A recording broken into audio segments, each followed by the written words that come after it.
Assalamualaikum warahmatullahi wabarakatuh. Waalaikumsalam. Selamat siang pemirsa. Hari ini Sabtu, 18 Mei 2024. Kembali lagi program Bincang-Bincang Metro Dompu Channel bersama saya Supriyadin Deor. Kali ini mengangkat topik kesiapan Bawaslu Dompu dalam mengawasi demokrasi pemilu 2024. Sudah bersama saya Ketua Bawaslu Dompu, Ibu Swastari Sarjana Hukum atau yang familiar disapa Acha Tari. Selamat siang Acha. Selamat siang. Assalamualaikum warahmatullahi wabarakatuh. Waalaikumsalam warahmatullahi wabarakatuh. Apa sih sebenarnya tugas dan peran Bawaslu itu, Acha? Terima kasih. Kalau kita berbicara tentang tugas kemudian kewenangan dari Bawaslu, tentu kiblat kita kan di Undang-Undang Penyelenggara Pemilu, karena di situ memang diatur secara rigid apa yang harus dilakukan oleh Bawaslu pada tahapan pemilu. Nah, yang pertama itu catatannya adalah bahwa Bawaslu itu mempunyai kewajiban untuk melakukan pengawasan seluruh tahapan. Jadi seluruh tahapan pemilu di tempat kerja. Nah, artinya kalau kami ini Bawaslu Kabupaten Dompu, maka mengawasi seluruh tahapan pemilu yang dilakukan di Kabupaten Dompu. Nah, artinya misalnya ini, kalaupun pada ke depan ini kita akan berhadapan dengan perhelatan pilkada, maka pilkada Kabupaten Dompu, kemudian pilkada terkait, nah misalnya gubernur. Nah, itu yang harus diawasi. Selanjutnya kalau terkait dengan kewenangan, tentu banyak hal. Kewenangan dari Bawaslu itu berimplikasi juga dengan kewajiban. Jadi salah satu kewenangan itu adalah membentuk pengawas ad hoc. Nah, pengawas ad hoc ini kan ada Panwascam, kemudian ada pengawas desa dan kelurahan, kemudian ada pengawas TPS. Jadi itu adalah kewenangan Bawaslu untuk melakukan dalam tugasnya. Kemudian selanjutnya terkait dengan kewajibannya itu adalah salah satu yang paling penting menindaklanjuti setiap adanya laporan atau temuan hasil pengawasan pada saat melakukan pengawasan di seluruh tahapan. Seperti berarti itu. Cukup banyak peran, tugas, kewenangan dari Bawaslu. Sangat banyak dan kompleks. Lantas apa yang selama ini yang dilakukan oleh Bawaslu Dompu? Maksudnya implementasi terhadap tugas, kewenangan, dan kewajibannya itu. Yang pertama tentu yang dilakukan adalah melakukan mitigasi. Upaya mitigasi itu misalnya terkait dengan salah satu kewajiban Bawaslu menindaklanjuti setiap temuan dan laporan itu, mengidentifikasi potensi-potensi terjadinya pelanggaran. Nah, dari situ kami memformulasikan setelah menemukan potensi-potensi permasalahan, maka kami memformulasikan upaya-upaya atau langkah-langkah pencegahan seperti apa yang akan dilakukan oleh Bawaslu. Karena kami juga bukan orang yang paling suka melakukan penanganan pelanggaran kemudian menghukum orang, tidak. Tidak seperti itu. Kami lebih pada memberikan edukasi sebenarnya, pemahaman kepada masyarakat tentang hal-hal yang boleh dan hal-hal yang tidak boleh dilakukan dalam pemilu. Seperti itu. Lantas pelanggaran pemilu yang mendominasi di Kabupaten Dompu selama ini, kira-kira seperti apa itu? Dari pemilu ke pemilu, sejak saya berkiprah di kepemiluan dari tahun 2008, tren yang tidak pernah berubah ataupun tidak menurun, selalu menunjukkan angka meningkat adalah pelanggaran ASN. Nah, kemudian disusul oleh politik uang. Jadi seperti itu. Nah, selain itu juga ada pelanggaran yang dilakukan oleh kepala desa dan perangkatnya. Seperti itu. Bagaimana kerjasama antara Bawaslu, KPU dengan APH maupun instansi terkait dalam hal pelanggaran, salah satu contoh ASN, money politik dan sebagainya, dan endingnya seperti apa? Kalau di Bawaslu itu, nah seperti yang kami sampaikan di awal tadi bahwa memang ada dilakukan langkah-langkah mitigasi. Nah kemudian konkretnya kepada stakeholder terkait, nah misalnya dengan KPU, kami melakukan komunikasi, koordinasi baik secara formal maupun non formal untuk mendiskusikan dan membahas kira hal-hal apa yang paling krusial yang sedang kita hadapi, kemudian apa yang akan kita lakukan dalam tahapan-tahapan krusial itu. Nah terkait dengan stakeholder terkait lainnya, pemerintah daerah, misalnya dengan Forkompinda, baik itu inisiatif dari Bawaslu, KPU, lebih-lebih kepada pemerintah daerah, membuka ruang untuk membicarakan dalam rapat koordinasi, forum-forum rapat diskusi, dan sebagainya. Nah, kalau terkait dengan APH, dalam hal ini adalah perangkat penyelesaian terjadinya dugaan pelanggaran, kami bersinergi dengan kepolisian dan kejaksaan. Nah, karena di situ kan ada semacam lembaga kecil sesungguhnya ya yang dipayungi oleh Bawaslu yang disebut dengan Gakumdu. Nah, unsurnya di situ kan ada Bawaslu, ada kepolisian dan ada kejaksaan. Nah, yang tidak terkait dalam satu sistem itu adalah lembaga peradilan.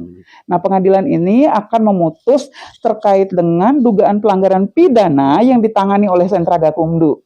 Jika terbukti pada proses penyidikan dan penyelidikan. Jadi seperti Mungkin itu. Bisa dijelaskan, Aca, contoh-contoh pelanggaran-pelanggaran pemilu, misalnya ASN, kemudian money politik. Contohnya seperti apa? Jenis-jenisnya. Iya. Jadi contoh pelanggaran yang dilakukan oleh ASN konkret nih ya. Seperti yang pernah kami tangani itu adalah keterlibatan dari ASN hadir dalam kegiatan partai politik, mengenakan kostum seragam partai politik. Mengenakan atribut dari partai politik. Nah, sementara di undang-undang ASN itu sendiri sangat melarang hal itu dilakukan oleh ASN. Nah, kemudian di peraturan bersama juga di 3 kementerian itu, Kementerian PAN RB, kemudian Kementerian Dalam Negeri, Bawaslu dan KPU itu memang itu sangat dilarang untuk dilakukan itu. Apalagi secara spesifik yang dikeluarkan oleh Komisi ASN itu, surat-surat edaran itu yang memang melarang keras. Jangankan ikut aktif dalam kegiatannya, mendekati peristiwa itu saja sebenarnya tidak boleh oleh aparatur sipil negara. Jadi seperti itu. Nah, tapi memang pada kenyataannya Bawaslu kalau di pemilu kada 2020 menempati urutan ke-50 secara nasional, Bawaslu Dompu ya. Dalam penanganan pelanggaran terkait dengan pelanggaran netralitas ASN. Urutan ke-50 dalam peringkat apa itu? Pelanggaran yang dilakukan oleh ASN-nya. Pelanggarannya? Iya. Endingnya? Endingnya keluarnya rekomendasi dari Komisi ASN kepada oknum-oknum ASN yang diduga melanggar. Semacam peringatan, sanksi? Ada sanksi yang berupa peringatan, ada sanksi moral di mana si pelaku harus menyampaikan kepada publik bahwa dia sudah melakukan pelanggaran itu. Nah, kemudian ada juga sanksi moral lainnya. Banyak lah sanksinya tergantung dari tingkat pelanggaran yang dilakukan. Kalau money politik? Kalau money politik, sejauh ini memang Bawaslu dalam temuan hasil pengawasan itu minim. Karena memang susah. Kerja dari praktek politik uang ini kan kasat mata. Bawaslu Dompu masuk dalam urutan keberapa? Kalau untuk pelanggaran praktek politik uang tidak ada perankingan ya di karena ini memang sudah menjadi isu yang sangat nasional sekali dan tidak saja terjadi di Kabupaten Dompu. Tetapi kok saya secara pribadi optimis pada suatu saat di Kabupaten Dompu ini, apakah besok, lusa, atau seperti yang biasa saya bahasakan di media, sampai dunia ini jungkir balik, praktek politik uang itu pasti akan berhenti. Tapi sekarang kan masih terjadi. Sangat banyak. Dompu ini sangat banyak. Apa yang menjadi kendala dalam penanganannya itu? Pembuktian dan saksi. Pembuktian dan saksi. Pembuktian dalam arti selama ini kan bukan lagi sembunyi-sembunyi dalam hal money politik ini, malah terbuka. Tetapi bagaimana bisa mendapatkan pembuktian itu yang susah menurut sangat Bawaslu? Susah. Karena terbukanya ini terbuka dalam pembicaraan saja, tetapi pada prakteknya itu mereka main gelap. Nah, katakanlah kami punya program untuk melakukan praktek politik uang. Nah, praktek politik patroli politik uang ini biasanya dilakukan pada masa tenang. Nah, ketika kami melakukan patroli pada masa tenang sampai dengan jauh malam, menyusuri dari kampung ke kampung, desa ke desa. Tapi ternyata praktek itu kadang-kadang sudah bayar rekening, sudah melalui pokoknya strategi-strategi yang dilakukan canggih sekali. Sampai seperti itu menurut pengamatan dari Bawaslu.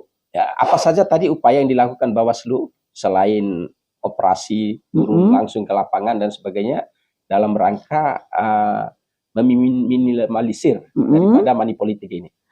kami berusaha melakukan edukasi-edukasi kepada masyarakat pemilih melalui kegiatan aktivitas sosialisasi, kemudian melakukan pendekatan-pendekatan kepada tokoh-tokoh masyarakat, tokoh adat, tokoh agama, artinya menjalin kerjasama untuk mencegah terjadinya praktek itu.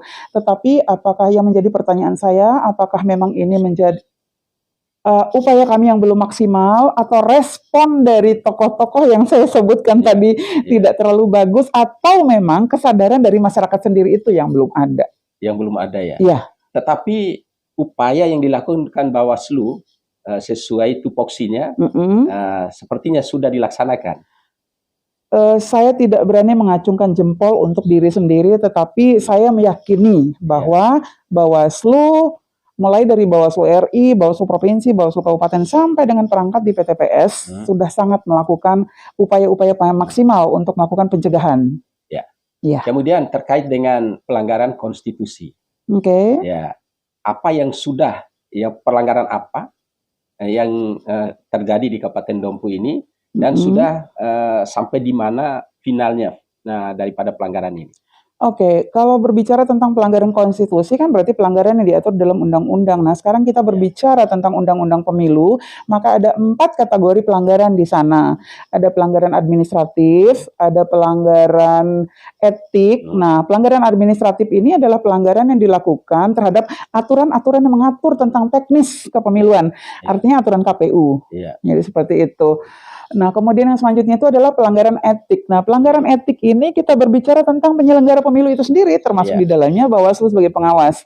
Jadi dalam melaksanakan tugasnya, apakah sudah sesuai dengan aturan tata kerja kode etiknya atau tidak. Nah, kalau kita bercermin pada pemilu-pemilu sebelumnya, sesungguhnya pelanggaran kode etik ini kami pun Bawaslu pernah diadukan ke kode etik. Jadi seperti itu. Kami juga tidak karena menjadi pengawas kemudian bebas dari sorotan publik. Ya tentu tidak. Kami juga pernah di sidang DKPP atas dugaan pelanggaran kode etik. Ya, tadi saya dengar begitu optimisnya ACA maupun Bawaslu Dompu bahwa kedepannya insya Allah money politik ini akan hilang di Dompu. Ya, sejauh mana analisa ACA kok begitu optimisnya? Yang pertama saya melihat dari beberapa pilkada kemarin, tumbuh kesadaran masyarakat dengan memilih dalam pemilihan itu adalah figur. Tidak melihat dari uangnya yang banyak, tidak melihat dari kemampuan dan sebagainya yang lainnya, tetapi melulu adalah memilih orang yang mau berupaya untuk memperbaiki tatanan kehidupan kita berbangsa dan bernegara. Nah, unsur kita yang paling rendah di tata pemerintahan kan ada di desa dan kelurahan. Maka dari situlah saya kemudian optimis. Oh ya, perlu dilakukan upaya-upaya terus dalam rangka menggugah nurani. Karena sesungguhnya politik uang ini adalah kejahatan moral yang menyentuh nurani. Maka nuranilah yang harus berperan pada saat ini. Ya, terakhir Aca. Seberapa besar profesionalnya Bawaslu Dompu dalam merekrut, seperti sekarang ini ada Panwascamnya, ada anggota-anggota yang mengawasi di desa dan kelurahan maupun di tingkat kecamatan, seperti apa profesionalitasnya cara kerja Bawaslu? Yang pertama tentu adanya kepastian hukum. Kepastian hukum itu ada regulasi yang mengatur proses itu. Nah, kemudian proses itu dilakukan sesuai dengan mekanisme yang diatur dalam regulasi itu sendiri. Nah, profesional yang menyangkut kepada kami sebagai pelaku, maka hal pertama yang kami dinilai dari calon-calon yang akan menjadi penyelenggara ad hoc kami di bawah itu adalah yang pertama tentu kemampuan. Nah, kemampuan ini berbagai macam kemampuan, misalnya kemampuan tentang kepemiluan, kemampuan berkomunikasi, kemampuan bergaul, dan kemampuan dalam pengelolaan sistem informasi, kemudian IT. Jadi itu adalah hal-hal yang sangat mendukung. Nah, itu menjadi prioritas kami untuk memilih mereka. Yang selanjutnya adalah yang tidak kalah penting, integritas. Seperti itu. Ya, masih terakhir Aca. Harapan Bawaslu kepada masyarakat dalam rangka menghadapi pemilu kada tahun 2024 ini. Saya kira satu hal penting atau poin penting untuk seluruh masyarakat Dompu. Kalau kita yang akan merubah, maka itu akan terjadi perubahan. Kalau kita terus berasumsi bahwa perubahan itu akan terjadi di sendirinya, tidak akan pernah terjadi perubahan di daerah kita Kabupaten Dombo yang tercinta ini. Maka teruslah memperbaiki tata cara berpikir, pola berpikir, sehingga akan tercetus juga pada proses memilih siapa wakil kita yang akan menjadi pemimpin daerah kita nanti. Ya. Terima kasih Aceh. Siap, sama-sama. Terima kasih kembali. Demikian program Bincang-Bincang Metro Dompu Channel pada siang hari ini. Semoga bermanfaat. Selamat siang. Wassalamualaikum warahmatullahi wabarakatuh. Bismillahirrahmanirrahim. Assalamualaikum warahmatullahi wabarakatuh. Saya Wahyudin, anggota Bawaslu Kabupaten Dompu, Koordinator Divisi Hukum, Pencegahan, Farmas dan Humas, menyampaikan himbauan kepada seluruh ASN, TNI dan Polri untuk menjaga netralitas selama tahapan Pilkada serentak tahun 2024 di Kabupaten Dompu. Netralitas ASN, TNI dan Polri adalah kunci stabilitas politik di bumi lahir dari Pahu, Kabupaten Dompu. Bersama rakyat awas pemilu, bersama Bawaslu tegakkan keadilan pemilu.